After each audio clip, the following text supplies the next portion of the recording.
जानने वाले हैं समुदाय के बारे में। समुदाय क्या होता है, कम्युनिटी क्या होती है। तो इस वीडियो में हम जानेंगे समुदाय का अर्थ, समुदाय की परिभाषाएं और समुदाय की कुछ विशेषताओं के बारे में। तो इस वीडियो को शुरू करते हैं और जानते हैं समुदाय के अर्थ के बारे में। समुदाय वह मानव समूह है जो सामान्य जीवन व्यतीत करने के लिए निश्चित भूभाग में सामुदायिक भावना द्वारा संगठित किया गया है। समुदाय क्या होता है? समुदाय होता है मानव का समूह, ठीक है, ग्रुप ऑफ पीपल्स जो सामान्य जीवन व्यतीत करने के लिए निश्चित भूभाग में रहते हैं। अपना जो भी उनका जीवन उनको व्यतीत करना है सामान्य रूप से, उसको व्यतीत करने के लिए वो जिस निश्चित भूभाग में रहते हैं, जिस जमीन पे रहते हैं, जिस पृथ्वी पर रहते हैं, भूमि पर रहते हैं, वो सामुदायिक भावना द्वारा संगठित किया जाता है। ठीक है, जब किसी समूह चाहे छोटा हो या बड़ा, उसके सदस्य इस प्रकार साथ साथ रहते हो कि उनका ऐसा रहना किसी विशेष योजना या स्वार्थ को लेकर नहीं हो, बल्कि उनमें सामान्य जीवन की आधारभूत बातें एक हो, तो उस समूह को हम समुदाय के नाम से जानते हैं। जब किसी समूह का जो ग्रुप है, एक समूह है, चाहे वो छोटा हो या बड़ा हो, उसके हर सदस्य में साथ साथ रहते हो, उनका रहना ऐसा हो कि वो किसी विशेष योजना के तहत ना रहते हो या उनका कोई उसमें स्वार्थ ना हो, बल्कि सामान्य जीवन जो है उसको जीने की आधारभूत बातें हो, तो वह समुदाय के नाम से जाना जाता है। समुदाय शब्द अंग्रेजी भाषा के कम्युनिटी शब्द का हिंदी रूपांतरण है, जो कि लैटिन भाषा के कॉम तथा म्यूनियस शब्द से मिलकर बना है। कॉम और म्यूनिस शब्दों से मिलकर बना है। यहाँ कॉम शब्द का अर्थ होता है एक साथ, एक साथ मतलब टुगेदर, और म्यूनिस शब्द का अर्थ होता है सेवा करना, टू सर्व। ठीक है, अतः समुदाय का शाब्दिक अर्थ है एक साथ सेवा करना। समुदाय व्यक्तियों का वह समूह है जिसमें उनका सामान्य जीवन व्यतीत होता है।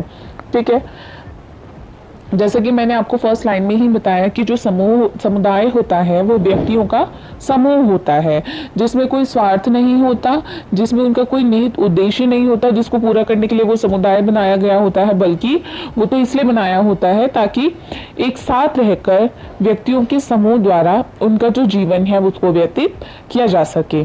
ठीक है, ये तो था समुदाय का अर्थ। अब हम नेक्स्ट बात करते हैं समुदाय की परिभाषाओं की।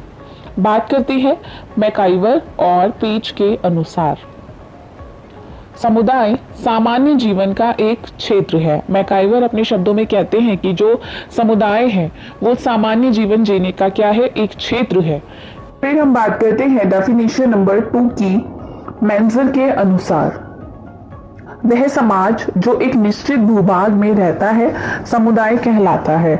मेंजर अपने शब्दों में कहते हैं कि समाज जो एक निश्चित भूभाग में रहता हो वो समुदाय कहलाता है। ये तो थी इसकी डेफिनेशंस। अब आगे हम बात करते हैं समुदाय की कुछ विशेषताओं की और उसकी कुछ आवश्यक तत्वों की। बात करते हैं पॉइंट नंबर 1 की, निश्चित भूभाग। समुदाय के लिए एक निश्चित भूभाग या क्षेत्र का होना अति आवश्यक है। ज्यादातर समुदाय एक निश्चित स्थान पर ही बसे होते हैं। एक निश्चित भूभाग पर रहने से उनमें एकता व संगठन काफी दृढ़ होता है। जो निश्चित भूभाग है ये समुदाय की एक विशेष और अहम विशेषता है। निश्चित भूभाग में रहना ही एक समुदाय की विशेषता है।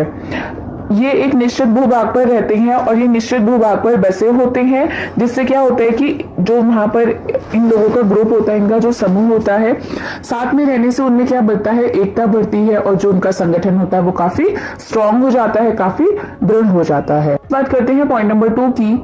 समुदाय व्यक्तियों का समूह है। मैंने आपको पहले भी बताया था, इसकी मीनिंग में भी ये चीज क्लियर की थी। समुदाय व्यक्तियों का एक समूह है। व्यक्तियों के बिना समुदाय का निर्माण नहीं हो सकता। जो समुदाय है वो किसका होता है, वो होता है व्यक्तियों का, और जब तक व्यक्ति ही नहीं होंगे तो समूह का निर्माण भी नहीं होगा, और समूह का निर्माण नहीं होगा तो समुदाय का निर्माण भी नहीं होगा। जो व्यक्तियों का समूह है, समूह से ही समुदाय बनता है। बात करते हैं पॉइंट नंबर 3 की, आत्मनिर्भरता। प्राचीन काल में आत्मनिर्भरता समुदाय का एक आवश्यक तत्व माना जाता था। एक समुदाय में निवास करने वालों की समस्त आवश्यकताएं वहीं पूरी हो जाती थी, लेकिन आज के इस युग में ऐसा नहीं रहा। आज समुदाय पूर्ण रूप से पराश्रुति है।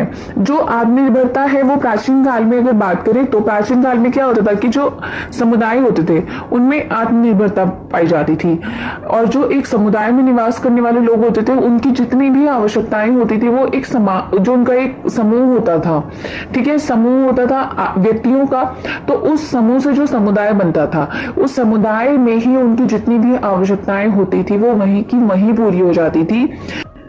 नेक्स्ट बात करते हैं पॉइंट नंबर 4 की, सामुदायिक भावना। समुदाय में सामुदायिक भावना पाई जाती है। एक भूभाग से संबंधित होने, बहुत कुछ सामान, आवश्यकताएं और अनुभव रखने, 1 से 30 त्योहार, संस्कार व उत्सव में भाग लेने तथा एक से जीवन मूल्यों से संबंध होने की वजह से एक समुदाय के व्यक्तियों में जो एकता की भावना, अपनेपन की भावना उत्पन्न होती है उसे सामुदायिक भावना कहते हैं। ठीक है, अब जो सामुदायिक भावना होती है वो क्या होती है कि जब समुदाय में सामुदायिक जो भावना होती है वो पाई जाती है। कैसे? क्योंकि जो लोग होते हैं वो एक साथ रहते हैं, ठीक है, उनकी जो आवश्यकताएं होती है वो भी काफी हद तक समान होती हैं, उनके जो 30 त्योहार होते हैं वो भी समान होते हैं, संस्कार उत्सव में भाग लेना ये भी सब उनके लिए एक समान है। ठीक है, जो उनका जीवन है, उनके जो मूल्य हैं, मॉरल्स हैं, वो सारे क्या होते हैं कि उनका आपस में संबंध होता है।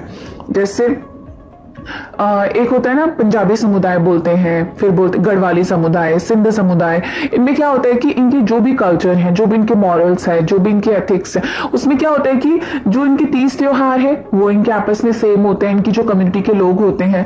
ठीक है, तो मतलब जो भी 30 त्योहार है, जो भी उनके आपसी अनुभव है, उनकी सामान्य आवश्यकताएं हैं, वो कैसी होती है, सारी चीजें समान होंगी तो उनमें खुद से ही क्या होगा, एकता की भावना जागृत हो जाएगी और अपनेपन की भावना वहां उत्पन्न होगी, जिसे हम क्या कहते हैं, सामुदायिक भावना। जो सामुदायिक भावना होती है उनमें हम संबंधों को निश्चित करती है। छोटे समुदाय जो होते हैं उनमें क्या होता है कि किसी एक गांव में लोग एक ही स्थान पर बस जाते हैं और दूसरे के सुख दुख में भाग लेने लगते हैं। बहुत कुछ तो ऐसा भी होता है कि जो उनके रीति रिवाज होते हैं, संस्कार होते हैं, त्योहार होते हैं, वो उनमें क्या होते हैं, बंधे होते हैं और बहुत कुछ एक सा होता है, उनके जीवन जीने का तरीका एक सा होता है। तो इससे क्या होता है कि जो उनकी सामुदायिक भावना होती है वो बहुत ज़्यादा स्ट्रांग हो जाती है, बहुत ज़्यादा दृढ़ हो जाती है। बात करते हैं पॉइंट नंबर 5 की, अनिवार्य सदस्यता। समुदाय की सदस्यता अनिवार्य होती है। यह व्यक्ति की इच्छाओं पर निर्भर करती है। व्यक्ति जन्म से ही समुदाय का सदस्य बन जाता है जिसमें उसका जन्म हुआ होता है। सामान्य जीवन के कारण समुदाय से अलग रहकर व्यक्ति की आवश्यकताओं की पूर्ति नहीं हो सकती। जो सदस्यता है अनिवार्य है, क्योंकि जो व्यक्ति है वो व्यक्ति की इच्छा पर निर्भर करता है कि वो उसका हिस्सा बनना चाहता है या नहीं। लेकिन जो व्यक्ति समुदाय में रह रहे हैं तो उनकी जो जन्म से ही उसमें वो क्या आ जाता है, वो समुदाय का सदस्य बन जाता है। यदि किसी के माँ बाप समुदाय से जुड़े हैं, उनका कोई बच्चा होता है तो वो जो बच्चा है वो जन्म से ही समुदाय का हिस्सा बन जाएगा। इसीलिए अनिवार्य सदस्यता में ये है कि किसी के ऊपर भी ये एक दबाव नहीं है कि आपको इस सदस्यता में भाग लेना ही पड़ेगा, इस समुदाय में हिस्सा लेना ही पड़ेगा, इसका सदस्यता लेनी ही पड़ेगी। ऐसा नहीं होता, ऐच्छिक है ये। जो व्यक्ति इसको इस सदस्यता को ग्रहण करना चाहता है वो कर सकता है, अन्यथा कोई जबरदस्ती नहीं होती। फिर बात करते हैं पॉइंट नंबर 6 की, विशिष्ट नाम। प्रत्येक समुदाय का अपना एक विशिष्ट नाम होता है जिसके द्वारा उसे पृथक जाना जाता है। समुदायों का अधिकतर नाम जो होता है वो क्या होता है, उनकी भूभाग से रिलेटेड होता है। ठीक है, इसीलिए जैसे कोई भी ग्रुप होता है, ग्रुप का भी नाम रखा जाता है ताकि उसकी एक अलग पहचान हो सके। ऐसे कि जो समुदाय है, जो कम्युनिटी है, उसका भी एक अलग से नाम रखा जाता है ताकि उसकी जो पहचान है वो अलग से हो सके। बात करते हैं पॉइंट नंबर 7 की, समानताओं का क्षेत्र। प्रत्येक समुदाय में अनेक प्रकार की समानताएं पाई जाती है।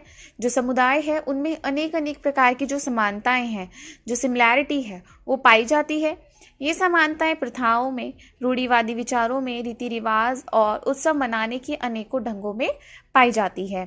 जैसे जो प्रथाएं हैं, जैसे एक समुदाय है उसकी जो प्रथा होंगी, जो प्राचीन समय से चलती आ रही होंगी, वो उनकी कैसी होंगी, एक जैसी होंगी। उनके जो रूढ़िवादी विचार होंगे वो भी एक जैसे होंगे, उनके जो रीति रिवाज हैं वो भी एक जैसे होंगे। इन सब में क्या होता है कि इनमें क्या पाई जाती है, समानताएं पाई जाती हैं। और सब समानताओं में प्रधान होती है उनकी भाषा की समानता। प्रत्येक समुदाय की अलग अलग भाषा हो सकती है। नेक्स्ट हम बात करते हैं पॉइंट नंबर 8 की, हम की भावना। समुदाय में रहने वाले लोगों में हम की भावना निहित होती है। जो समुदाय में रहने वाले लोग हैं उनमें क्या होता है, हम की भावना होती है, उनमें मैं की भावना नहीं होती। हम की भावना दायित्व तथा निर्भरता की भावना समुदाय के सभी सदस्यों को एक सूत्र में बांधने में सहायता करती है। जो हम की भावना है वो क्या करती है, समुदाय के जितने भी सदस्य हैं उनमें क्या करती है, उनको एकता के सूत्र में बांधने का काम करती है। बात करते हैं पॉइंट नंबर 9 की, जो कि इस वीडियो का लास्ट पॉइंट है, अंतर समुदाय। समुदाय की एक विशेषता अंतर समुदाय का होना भी है। इसका यह तात्पर्य है कि एक बड़े समुदाय के अंतर्गत अनेक छोटे छोटे समुदाय भी पाए जाते हैं।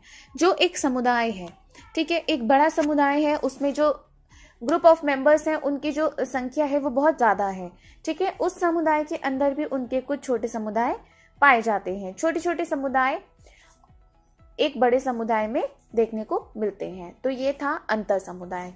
तो दोस्तों आज की वीडियो यहीं समाप्त होती है। इस वीडियो में हमने जाना समुदाय का अर्थ, समुदाय की परिभाषाएं और समुदाय की कुछ विशेषताएं।